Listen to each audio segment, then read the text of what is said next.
Today I'm going to tell you about rainbows. A rainbow is a meteorological phenomenon that is caused by reflection, refraction, and dispersion of light in water droplets, resulting in a spectrum of light appearing in the sky. It takes the form of a multicolored circular arc. Rainbows caused by sunlight always appear in the section of the sky directly opposite the sun. In a rainbow, raindrops in the air act as the prism. Light enters the raindrop, reflects off of the side of the drop, and exits. In the process, it is broken into a spectrum, just like it is in a triangular glass prism. The angle between the ray of light coming in and the ray coming out of the drops is 42 degrees for red and 40 degrees for violet. The angle causes different colors from different drops to reach your eye, forming a circular rim of color in the sky. A rainbow. In a double rainbow, the second row is produced because droplets can have two reflections internally and get the same effect. The droplets have to be the right size to get two reflections to work. The position of the sun and the raindrops in relation to the observer need to be just right for a rainbow to form. The sun needs to be behind the viewer. The sun needs to be low in the sky at an angle of less than 42 degrees above the horizon.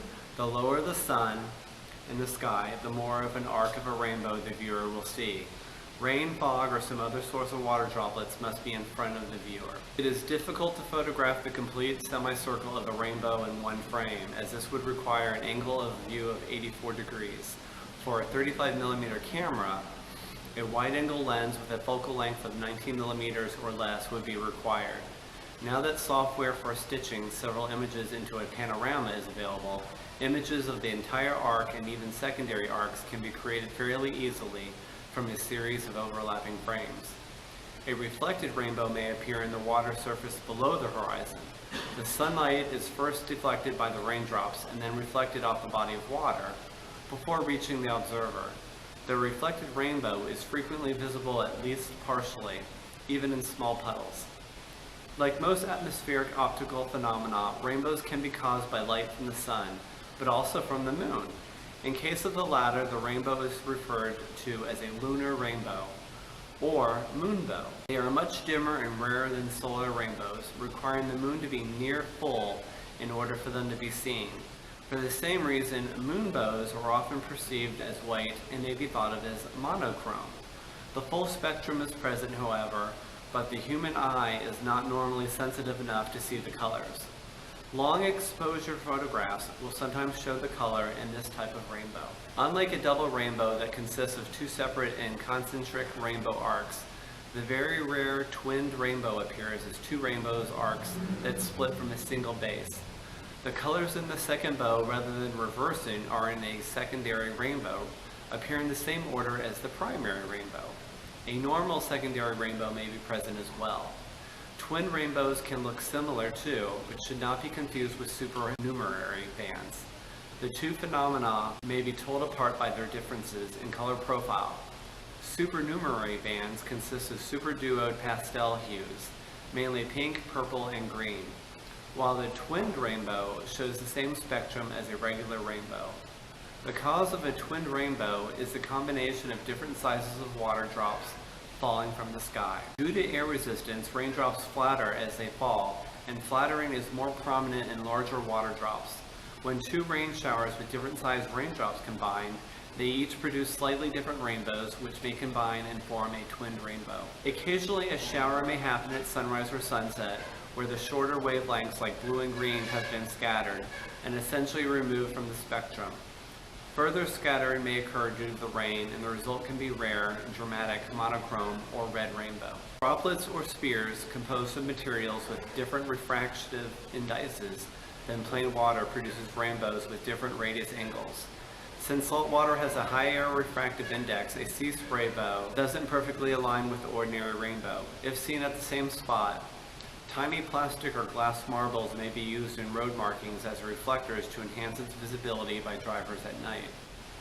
Due to a much higher refractive index, rainbows observed on such marbles have a noticeably smaller radius.